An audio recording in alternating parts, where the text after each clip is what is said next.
Well hey guys, welcome back to the channel. कैसे हो आप सभी। आज मेरे सामने खड़ी है एप्रिलिया और आज इस बाइक के बारे में हम लोग जानने वाले हैं, कुछ इसकी कमियों के बारे में और कुछ अच्छाइयों के बारे में। मतलब अगर आप लोग भी सोच रहे हो कि भाई 2025 में क्या इस बाइक को लेना चाहिए या नहीं लेना चाहिए, उन सारी चीज़ों के बारे में आज की वीडियो में बात करेंगे। और मैं आपको कुछ ऐसे रीजंस बताने वाला हूँ जो इस बाइक की कमियाँ आप लोगों में भी शायद इरिटेट कर सकती हैं। देखो, हर किसी के लिए वो प्रॉब्लम्स मैटर नहीं करती हैं। कुछ लोग होंगे जिनको अच्छी लगेगी, कुछ लोग होंगे जिनको बेकार लग सकती है, तो वो चीज़ देख लेना। बाकी मैं एंड में आपको इसकी अच्छाइयाँ भी बताने वाला हूँ कि क्यों आप लोगों को ये बाइक लेनी चाहिए। तो सबसे पहली चीज़, भाई एप्रिलिया ने अपनी इस बाइक को जब से इंडियन मार्केट के अंदर लॉन्च किया है ना, आप मानो या ना मानो, चाहे कोई यामाहा फैन हो या कोई कावासाकी फैन हो, बट एप्रिलिया ने एक ऐसे प्रोडक्ट को लॉन्च किया है ना जो कि सेगमेंट किलर है भाई। तो यहाँ पर अगर मैं सबसे पहली चीज़ इस बाइक के बारे में बात करता हूँ जो कि मुझे इस बाइक की सबसे प्रॉब्लम लगती है, वो रहने वाला है, जैसे एज यू नो, अगर आप केटीएम लेने जाते हो, आरसी 390 लेते हो, तो सिंगल सिलेंडर होने की वजह से उसमें वाइब्रेशन आती है। तो चलो आप एक्सेप्ट कर सकते हो कि ठीक है यार, वाइब्रेशन से मैं एक बार को एडजस्ट कर सकता हूँ, बट मुझे पावर भी ठीक ठाक मिल रही है। इस बाइक के बारे में बात करूँ तो ये बाइक जो है वो आप लोगों की ट्विन सिलेंडर इंजन के साथ आती है। अब अगर आप R3 को चलाते हो या फिर निंजा 500 को चलाते हो, सो डेफिनेटली उन बाइक्स को चलाने में ना आप लोगों को एक चीज का सेटिस्फेक्शन जरूर मिलेगा कि उस बाइक में वाइब्रेशंस नहीं है। अब मैं अगर इस बाइक के बारे में बात करूं तो भाई ऑफेंस मत हो जाना कि वाइब्रेशंस बोल दिया, वाइब्रेशंस बोल दिया। मेरे कहने का मतलब यह है, लाइक अगर आप केटीएम की बाइक चलाते हो आरसी 390, उसकी वाइब्रेशन एक अलग लेवल पे है जो आपको इरिटेट करती है। जब आप राइड कर रहे हो आपको रियल लाइफ में लगेगा यार कितना वाइब्रेट करती है। वाइब्रेशन इस बाइक के अंदर भी है, अगर मैं यामाहा और निंजा से मुकाबले कंपैरिजन करूं, बट एक बार को कह सकते हो कि मैनेजेबल है कि हाँ ठीक है चलो आप एडजस्ट कर लोगे, तो डेफिनेटली वाइब्रेशन जो है वो इस बाइक के अंदर आती है। बात करते हैं अपने नेक्स्ट पॉइंट के बारे में जो कि रहने वाला है इस बाइक के इंजन से रिलेटेड। सो यहाँ पर क्या है भाई, अभी तो चल रही है सर्दियां, 2025 की सर्दियां खत्म ही होने वाली हैं, अब आने वाली है भयंकर गर्मी। अब यहाँ पर जो आप ये बड़ा सा इंजन देख रहे हो ना भाई, मतलब काफी जबरदस्त स्टाइलिंग के साथ आपको ये इंजन देखने को मिलता है। यहाँ पर आपको जो पावर मिलती है वो बहुत ज़्यादा ज़बरदस्त है, बट उसी के साथ साथ आपको एक चीज़ और फेस करने को मिलेगी, वो रहने वाली है हीटिंग इशू। डेफिनेटली भाई, अगर आप इस बाइक को लेकर के निकलते हो गर्मियों में, आप सोच रहे हो हाफ पैंट पहन करके, स्लीपर्स पहन करके आप इस बाइक को चला पाओगे, सो वो चीज़ ज़रूर जो है वो भूल जाना। जो मेरे को लगता है, लाइक अगर आप R3 को कंपेरिजन में रखते हो ना, तो उसमें आपको कम हीटिंग इशू देखने को मिलेगा देन दिस बाइक। सो ये चीज़ें आप लोग ध्यान में रखना। बाकी अब बात करते हैं भाई इसकी जो एक मेजर चीज़ रहने वाली है ना, इस बाइक को, लाइक सपोज करो आप लोगों ने कावासाकी एक बार को ले ली, आपने क्या कहते हैं यामाहा ले ली, कहीं ना कहीं आपको उसका कोई ना कोई सर्विस सेंटर जो है वो मिल ही जाता है। बट इस बाइक को अगर आप मेजर सिटीज को छोड़ करके कहीं लेते हो, लाइक दिल्ली में खरीद ली, कोलकाता, मुंबई, इन जगहों पे तो आप लोगों को हर जगह चीजें जो है वो अवेलेबल हो जाएगी। या फिर दिल्ली एनसीआर के जो आसपास के लोग हैं वो डेफिनेटली बाइक को जो है दिल्ली ला करके अपनी सर्विस करा सकते हैं, बाकी चीजें करा सकते हैं। बट इस बाइक को अगर आप किसी ऐसे स्टेट में लेते हो, मैंने अभी एक वीडियो भी देखा था, फ्यूल इंजेक्टेड चैनल पे वो वीडियो पड़ा हुआ था, तो मध्य प्रदेश का था आई थिंक, जहां तक मुझे मालूम है। सो वो बंदा ना काफी परेशान था। उनका कहना ये था कि भाई बाइक तो मैंने चलो खरीद ली, शोरूम मेरे लिए खुला हुआ है, बट सर्विस की जब बात आती है, डेफिनेटली सी बात है, आप शोरूम में अगर अपनी बाइक लेने जा रहे हो तो आप एक बार विजिट करोगे कि आप गए, आपने अपनी बाइक ली, डिलीवरी लेकर के आ गए, बट आपको उसके बाद कहां जाना पड़ेगा? आपको उसके बाद जाना पड़ेगा ऑब्वियस सी बात है सर्विस सेंटर। कोई भी प्रॉब्लम आती है या सर्विस से रिलेटेड अगर आपको कोई भी इशू आता है, सो उस कंडीशन में क्या है, अगर आप मेजर सिटी दिल्ली जैसे में रह रहे हो, मुंबई जैसे में रह रहे हो, तब तो आप लोगों के लिए one of the best bike रहने वाली है। वहां पर आप लोग कुछ भी, कोई दिक्कत वाली बात नहीं, आप ले लो, सारी चीजें जो है वो ऑलमोस्ट अवेलेबल हो जाएंगी। अगर नहीं भी होती है तो कहीं ना कहीं उसका एक मतलब एक ऐसा आप लोगों के लिए कुछ ना कुछ अल्टरनेटिव जो है वो आप लोगों को मिल जाएगा। बट एक्चुअल में अगर मैं बात करूं, अगर आप एक ऐसी सिटी में रहते हो जहां पर इसका सिर्फ शोरूम है, सर्विस के बारे में बात करूं तो वहां पर आपको बहुत ज्यादा दिक्कत होने वाली है। और ये चीज सच में बता रहा हूं, बहुत ज्यादा दिक्कत होगी। सपोज करो आप बाइक खरीदते हो, एमपी में खरीद लेते हो भाई, 500 किलोमीटर जाकर के आप कहीं और सर्विस कराओ, तो 500 आना 500 जाना, 1000 किलोमीटर तो यही हो गए। मान लो 5000 7000 रुपए इसकी सर्विस होती होगी, तो वो एक थोड़ा सा नेगेटिव पॉइंट जो है एप्रिलिया का रहने वाला है। वो बात अलग है, कंपनी अच्छा काम कर रही है कि भाई जल्दी जल्दी वो कोशिश कर रही है कि हर जगह जो है अवेलेबिलिटी हो सके, पार्ट्स की हो सके या फिर बाकी चीजों की हो सके।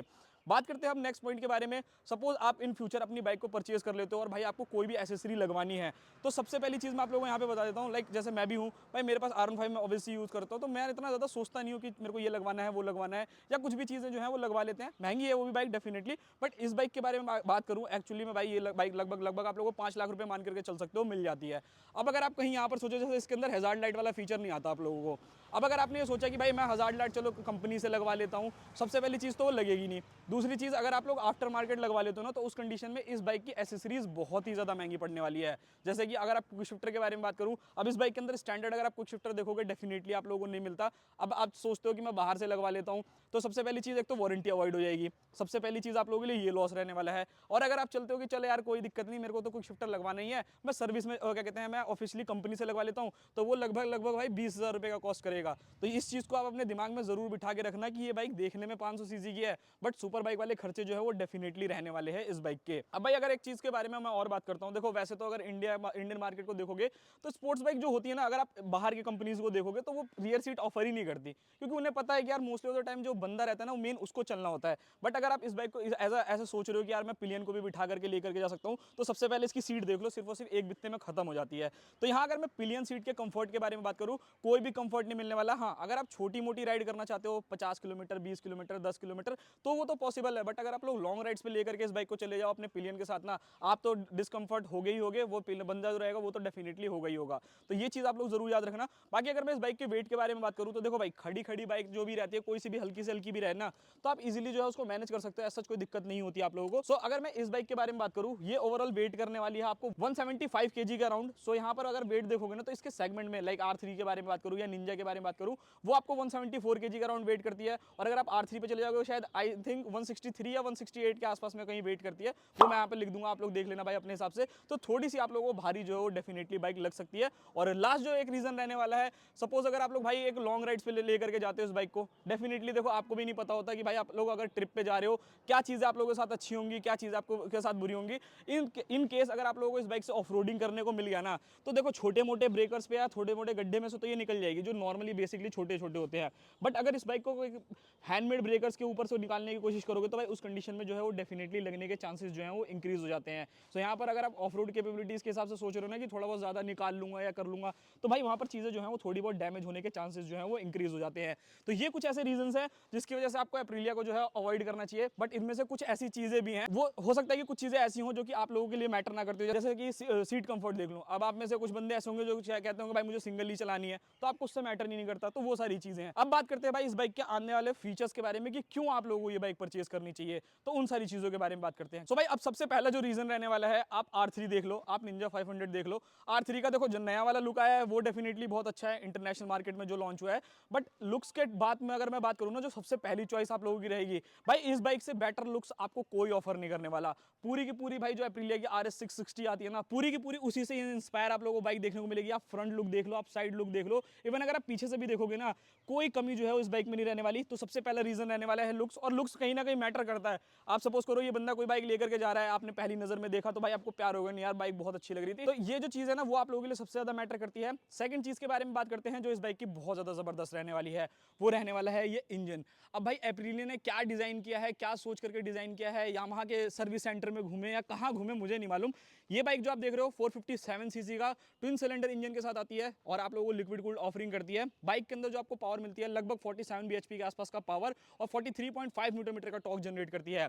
ये बाइक जितना पावर आपको जनरेट करके देती है इस सेगमेंट में कोई नहीं। इवन निंजा 500 को भी देखोगे तो उसके अंदर आपको कहीं ना कहीं कुछ ना कुछ कम पावर जो है वो देखने को मिलती है, या फिर अगर आप टॉर्क भी देखोगे तो वो भी कम मिल जाता है। और R3 से तो कोई कंपैरिजन ही नहीं रहा भाई इस मामले में, आपको मालूम है वो 41 bhp जनरेट करती है, 47 करती है, 29 न्यूटन मीटर का टॉर्क उसमें आता है, यहाँ पे 43 आपको मिल रहा है। सो पावर के मामले में ये बाइक ना बहुत ही ज्यादा गजब रहने वाली है। तो नेक्स्ट चीज के बारे में बात करता हूँ, वो रहने वाले हैं इस बाइक के अंदर आने वाले फीचर्स। भाई जो फीचर मुझे सबसे ज्यादा पसंद है वो मैं आप लोगों को दिखाना चाहूंगा। एक बार यहाँ पर अगर आप आओगे तो ये जो पूरा का पूरा TFT डिस्प्ले है ना भाई, दिस इज जस्ट अमेजिंग। मैं इसको एक बार और ऑन करके दिखाता हूँ, आप लोग देखना इतने अच्छे तरीके से इसका जो इंफोटेनमेंट सिस्टम ऑन होता है ना भाई, यहाँ पर एप्रिलिया लिखा आ जाएगा, बियर रेसर, और ये जितने भी इसके फॉन्ट्स हैं वो मुझे पर्सनली बहुत ज्यादा पसंद है। और इसके अंदर आप लोगों को हर टाइप के क्या कहते हैं स्पोर्ट्स मोड देखने को मिल जाता है, रेन मोड हो गया, ट्रैक्शन के अलग अलग लेवल्स मिल जाते हैं। फिलहाल तो भाई ने क्विक शिफ्टर भी जो है बाइक के अंदर लगवा रखा था, वो सारी चीजें भी जो है वो आप लोगों को मिल जाएगी। स्लीपर क्लच आप लोगों को मिल जाएगा, थ्रोटल बाय वायर आप लोगों को इस बाइक के अंदर देखने को मिल जाएगा। तो यहाँ पर अगर मैं फीचर्स वाइज बात करूँ ना, ऑलमोस्ट आपको हर वो फीचर्स देखने को मिल जाता है जो कि अगर आप इस बाइक के अंदर देख रहे हो। लाइक ऑल LED सेटअप अगर आप देखना चाहो तो सारी चीजें आप लोगों को LED देखने को मिलती है।